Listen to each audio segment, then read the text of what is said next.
नमस्कार, स्वागत है आपका पैसा बोलता में। मैं हूँ नीलू व्यास। इस चैनल पर आपने देखा है कि हम आपको पर्सनल फाइनेंस, आपकी स्पेंडिंग, आपकी वेल्थ, आपका पर्सनल आपको कैसे अपनी बजटिंग करनी है, उसके बारे में हम आपको बताते हैं। और आज की कड़ी में छोटे-छोटे एपिसोड्स में आपको बहुत सारी चीज़ें ये बताने की कोशिश होती है कि आप अपनी बजटिंग कैसे करिए, आप अपनी वेल्थ कैसे बढ़ाइए, आप अपने टैक्स को किस तरीके से देख-रेख करिए। आज के एपिसोड में कुछ मुख्य सवाल जो हम रेज करने वाले हैं आनंद श्रीनिवासन के साथ, जो कि देश के जाने माने इकोनॉमिस्ट हैं और साथ में तमिलनाडु के एक बड़े पॉलिटिशियन भी हैं। और उनसे आज हम पूछने की कोशिश करेंगे कि आखिर मिडिल क्लास का जो तबका है वो टैक्स सेविंग को प्रेफर क्यों करता है बजाय कि वेल्थ बिल्डिंग की, यानी कि अपनी वेल्थ को बढ़ाने के बजाय हम टैक्स सेव करते हैं, उसमें हम ज्यादा क्यों इन्वेस्ट करते हैं, उसमें ज्यादा अपनी एनर्जी क्यों खर्च करते हैं। क्या हम गोल्ड में इन्वेस्ट कर रहे हैं या फिर हम अंडर इन्वेस्ट कर रहे हैं उन एसेट्स में। ये कुछ मुख्य सवाल हैं आज इनको हम पूछने की कोशिश करेंगे। आनंद जी, आपका बहुत बहुत स्वागत है। Thank you so much for joining. और पहला सवाल यही है और इसी सवाल से शुरू करूंगी कि जो मिडिल क्लास के लोग हैं वो टैक्स सेविंग को ज्यादा क्यों प्रेफर करते हैं बजाय इसके कि वो अपनी वेल्थ को और बढ़ाएं। क्योंकि भारत में एक ऐसा देश है जहाँ जो टैक्स पर्सनल इनकम टैक्स देते हैं उनमें से 90% जो हैं वो सैलरीड मिडिल क्लास हैं। सिर्फ वही टैक्स देते हैं। उनको अब 12 लाख 2 स्कीम्स में दे रहे हैं। आप 12 लाख का एग्जम्पशन ले सकते हैं और उसके बाद कोई से टैक्स सेविंग्स नहीं होगा। और एक ओल्ड रेजिम है जहाँ 5 लाख के ऊपर आपको टैक्स देना पड़ेगा, लेकिन आप सेविंग्स कर सकते हैं। बट गवर्नमेंट ये व्यवस्था कर रही है कि हमें पुश कर रही है कि न्यू स्कीम के अंदर जहां 12 लाख तक कोई टैक्स नहीं है। तो हमारा ये आइडिया है, जो सेंस ऑफ लॉस है, बिहेवियर इकोनॉमिक्स में एक लेसन है, ये loss is twice as painful as the profit. अगर आप 10 रुपया का पैसा कमा रहे हैं लेकिन लॉस 10 रुपया हो रहा है, तो the pain of loss is twice as that of the joy you gain. तो जो टैक्स आप दे रहे हैं वो एक्चुअली लॉस है, आपके हाथ से पैसा दे रहे हैं आप, तो उसका पेन बहुत ज़्यादा है।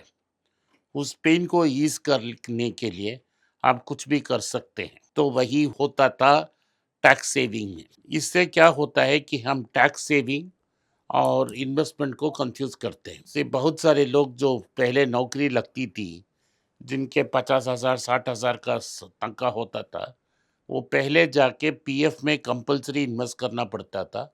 उसके बाद एक एलआईसी पॉलिसी ले लेते थे। तो एलआईसी को टैक्स सेविंग के नाम में बेचते थे, लेकिन एलआईसी में it falls between the two stools. इसका मतलब है, ना आपको इनफ बीमा नहीं मिलती, ना रिटर्न्स मिलता, सिर्फ टैक्स सेविंग मिलेगा। हम्म। क्योंकि जो जीवन आनंद जैसा पॉलिसी है, जो इंश्योरेंस दे रहे हैं आपको, वो 5 लाख या 10 लाख का, और 15 साल के बाद जब आप रिटर्न कैलकुलेट करेंगे तो आपको 5 से 6% का रिटर्न हम्म। मिलेगा। लेकिन अगर आप सिर्फ बीमा पे कंसंट्रेट करते हैं, टर्म इंश्योरेंस, तो आपको लगभग 1 करोड़ का टर्म इंश्योरेंस चाहिए। नहीं, और लेकिन अगर आनंद जी, जब लोग इन्वेस्ट करते हैं और अपनी वेल्थ को बढ़ाने की कोशिश करते हैं तो ज्यादातर हमने देखा है कि लोग गोल्ड में बहुत ज्यादा इन्वेस्ट कर जाते हैं और कभी कभी ओवर इन्वेस्टिंग हो जाती है गोल्ड में। और जो बाकी एसेट्स हैं उसमें हम उतना इन्वेस्ट नहीं कर पाते। इस बैलेंस को कैसे बनाया जाए, लोगों को आप क्या बताएंगे कि भाई आप ओवर इन्वेस्ट गोल्ड में ना करें और बाकी एसेट्स में भी इन्वेस्ट करें। तो इसको कैसे, इसको लेकर डिसीजन कैसे ले एक मिडिल क्लास का व्यक्ति। या पहला मैं दूसरा पॉइंट खत्म कर दूंगा। जो टर्म इंश्योरेंस मिनिमम चाहिए आपको 1 करोड़, तो आप इंश्योरेंस और इन्वेस्टमेंट को मिक्स ना करें। ये टैक्स सेविंग में क्लासिक मिस्टेक है। जो क्वेश्चन सेकंड ने आपने पूछा, तो लगभग मेरा हिसाब से आज की दाम में मिनिमम 150 ग्राम होना चाहिए आपके पास, 100 से 150 ग्राम।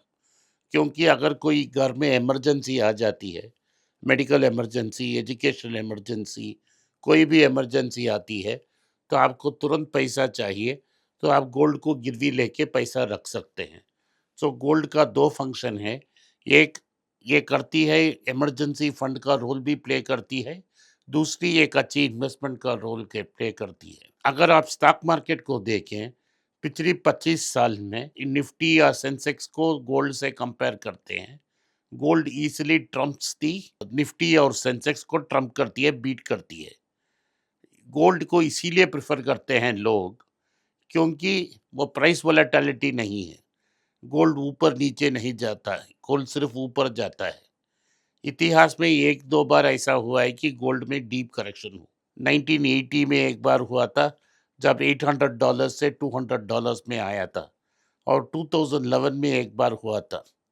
लेकिन हमारा रुपया इतना डिप्रिशिएट होगा, वो लॉस मीनिंगफुल नहीं होगा। गोल्ड हम इंपोर्ट करते हैं, अगर रुपया भी गिरती है और गोल्ड भी गिरता है, रुपया ज़्यादा गिरता है, तो price volatility on the screen आपको नहीं दिखता, आप गोल्ड में लॉस नहीं बनोगे। लेकिन म्यूचुअल फंड में लॉस ज़रूर आएगा।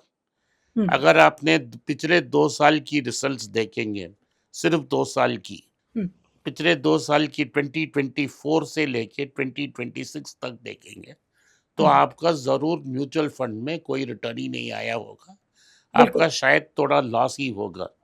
हुँ, लेकिन अगर आपने उसी समय गोल्ड में इन्वेस्ट किया होते, तो 3 टाइम्स द प्राइस हो जाता है। तो ह्यूमन माइंड क्या करती है, जो रिटर्न अभी आती है ना, जो रिटर्न आप देख रहे हैं, you want to catch the return, you missed it. आपने बस मिस कर ली, आप इक्विटी में थे, लेकिन gold 3 times it went up, तो मैं गोल्ड को कैच करने की कोशिश कर रहा हूँ, वही हुँ, हो रहा है। तो हुँ, आपको क्या करना है, आपको 3 बकेट्स रखना है। एक बकेट सीधा gold for emergency fund, 100-150 gram. Long term के लिए आपको इक्विटी और इक्विटी म्यूचुअल फंड्स में इन्वेस्ट करना है, वो वेल्थ क्रिएशन के लिए। और हुँ, तीसरा बकेट ये है कि आप बॉन्ड्स, एनसीडीज और फिक्स्ड डिपॉजिट्स में डालें, ताकि जब आप रिटायर हो तो आपको मंथली आमदनी मिले। हुँ, तो आप गोल्ड को खा नहीं सकते, बिल्कुल। मंथली बिल्स के लिए गोल्ड को बेच नहीं सकते, और स्टॉक्स को हर महीने बेच के पैसा नहीं ला सकते जब हुँ। आपकी रिटायरमेंट आती है।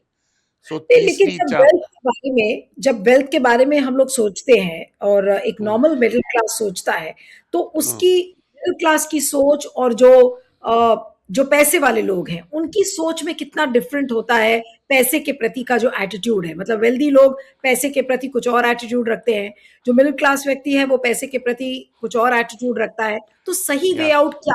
कि आप पैसे से डरना नहीं।